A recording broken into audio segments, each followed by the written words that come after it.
Hello po sa inyong lahat mga ka-crypto. Ako po si Pinoy Crypto Trader at sa video na ito ay atin pong pag-uusapan dito ang tungkol kay Shiba Inu. Kung saan ang sabi rito ay ChatGPT highlights 10 factors that can take Shiba Inu to 30 digits 1. Kaya ayan, meron pong ibinahagi rito na 10 mga bagay ay itong si ChatGPT para magawa niyang akyatin ang presyong 30 digits 1. Kaya yan, bago po natin alamin yan ay nais ko lamang po munang bigyang linaw ang aking disclaimer kung saan ang nilalaman po ng video na ito ay hindi po ito isang financial advice. For education and information purposes lamang po ang layunin nito. Maliban po dito ay nais ko na rin pong magbigay babala na wala pong kahit anumang group chat ang Pinoy Crypto Trader. Ayan, ChatGPT pinpointed 10 factors that must align to push the value of Shiba Inu by 285% to the 30 digits 1 threshold. Kaya ayan, itong si ChatGPT ay nagbigay po ng 10 mga mamahalagang bagay na kailangan po na kailangan po na magkaroon itong si Shiba Inu. Ayan, para kanyang akyatin ang presyong 30 digits 1 na price threshold. Ayan, yung unang-una dito ay Shiba Inu burns mechanism and adoption, yung pagsusunog. The first factor was the burn mechanism. ChatGPT argued that substantial burns of SHIB could diminish its overall supply and make circulating tokens more valuable. Kaya yan, ito po yung pinakauna at pinakamahalaga sa lahat, ang pagsusunog dito kay Shiba Inu. Or dapat ayusin po nila yung burning mechanism nito. At mukhang yan naman po talaga ang pinagtutuunan ngayon ng mga team developers ng Shiba Inu. Kasi ayon po kay ChatGPT ay dahil po sa napakalaking supply ni Shiba Inu ay ito po yung isang nagiging hadlang para umangat ang kanyang presyo sa mataas na presyo katulad po ng 30 digits 1 na price threshold. Yan, ito naman yung pangalawa. ChatGPT noted that increased adoption and utility are crucial for Shiba Inu to attain a higher valuation. Kaya yan, ayon po kay ChatGPT ay kailangan po na magpatuloy yung kanyang adoption at saka yung mga utilities dahil napakahalaga po ito para kay Shiba Inu na magpatuloy sa kanyang pag-angat sa presyo. At tulad na rin po ng aking sinabi kanina ay yan naman po talaga yung ginagawa ngayon ng mga team developers ni Shiba Inu. Patuloy po silang gumagawa ng mga projects, nagdi-develop ng mga projects para magkaroon ng mga utilities itong si Shiba Inu. At yan, pinopromote na rin po nila ito para magkaroon ng mga ka-partner, ayan, or mga ayan, para maraming gumamit dito. Yung pangatlo naman ay ito, ChatGPT identified the need for ecosystem development, specifically mentioning the Shiba Swap DEX and Shibarium blockchain. Ayan. Kailangan na ayon po kay ChatGPT ay kailangan po ng ni Shiba Inu na magpatuloy po yung kanyang development sa kanyang ecosystem. Ayan, kailangan po nilang gumawa ng mga malalaking projects na katulad po ng Shiba Swap at ang Shibarium blockchain. At syempre kailangan po na maging matagumpay ito at marami talagang gagamit nito. Kaya sa ngayon ay meron pa po silang dalawang kasalukuyang successful na mga project at ito po yung Shiba Swap at saka ang Shibarium blockchain. Pero nandyan po, paparating po yung metaverse ng Shiba Inu. Isa na rin po yan sa mga malaking development nila rito sa kanilang ecosystem.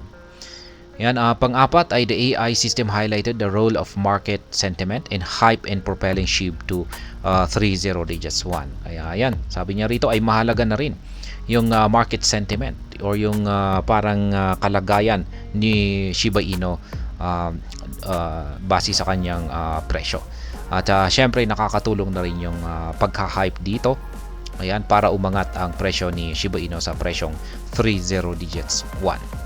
Additionally, ChatGPT emphasized the importance of community involvement, highlighting that the vigor and participation of the Shiba Inu community are crucial in driving up the price of SHIB. Ayan. Ang sunod po rito, na ayon kay ChatGPT na mahalaga, ay mahalaga po yung partisipasyon ng community ni Shiba Inu. Ayan, nakakatulong po ito sa kanyang pag-angat sa presyo. Kaya kung lahat po ng community members ni Shiba Inu ay laging nagtutulong-tulong. Ayan po, makakatulong po yan sa paglago na sa presyo ni Shiba Inu. Moreover, it pointed out that strategic listing and incorporation of Shiba Inu into various investment vehicles such as ETF can enhance its appeal to institutional investors, which could boost SHIB's market price. Ayan. Ang isa pang maganda raw dito na maaaring mangyari dito kay Shiba Inu ay yung magkaroon siya ng listing sa mga iba't ibang mga investment vehicles, katulad na lamang po ng mga ETF. Kaya magkakaroon po talaga ng sariling ETF itong si Shiba Inu ay malaking tulong po talaga ito para umangat ang kanyang presyo. Kaya sana nga ay magkaroon din po siya katulad po ni Bitcoin. Si Bitcoin pa lamang po yung tanging may ETF ngayon. Ngayon ay yung susunod ay itong si Ethereum, pero hindi pa natin alam kung siya ay ma-approve or madi-deny. Ngayon po yung huling araw ng or deadline ng unang application ng spot ETF. Kaya yan na rin po yung inaabangan natin ngayon kung ito ba ay ma-approve or hindi.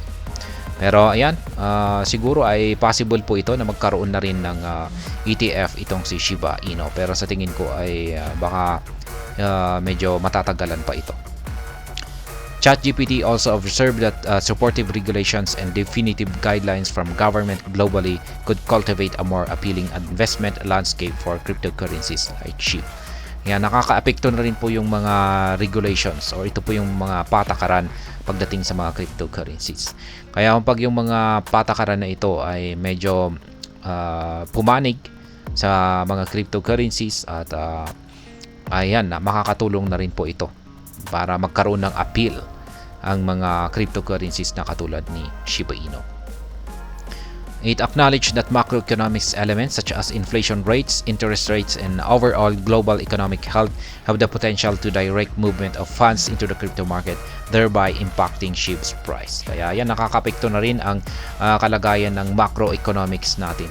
Kaya yan, katulad po ng mga inflation rates, interest rates, at saka mga global economic health. Kaya ayan. Yung sunod naman ay ChatGPT also highlighted that advancement in Shiba Inu's core technology could boost its attractiveness. This involves network enhancement for increased scalability, security, and efficiency. Kaya yan, nakakatulong na rin ang advancement or pag-i-improve sa technology nitong si Shiba Inu.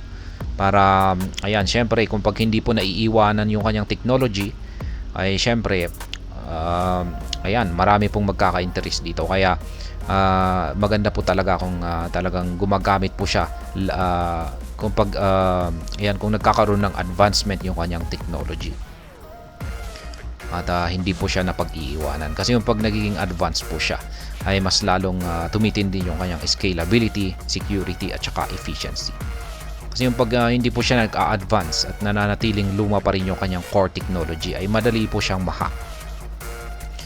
At ang pinakauli ay ChatGPT contended that the broader crypto market's performance profoundly affects individual cryptocurrencies. Ayan, ang kabuuang kalagayan po ng buong crypto market ay syempre nakakaapekto na rin ito sa presyo ng mga cryptocurrencies. At syempre isa na po rito itong si Shiba Inu. Kaya ayan, yung parang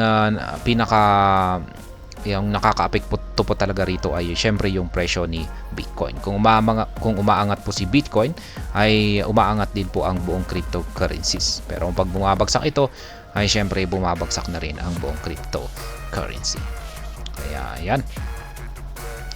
At hanggang dito na lamang po tayo sa video na ito mga ka-crypto. Sana po ay inyong nagustuhan ang aking paliwanag sa video na ito. Kung inyo po itong nagustuhan ay pakiclick lamang po ang like button nito. Para naman po sa mga bago lamang dito, kayo po ay aking inaanyayahan para mag-subscribe. Pakiclick na rin po ang bell icon nito dahil ito po ang siya magsisilbing notification nito sa mga bago kong videos na akin pong ina-upload sa aking YouTube channel na ito. Marami pong salamat sa panonood. Ingat po tayo lagi at God bless po sa ating lahat.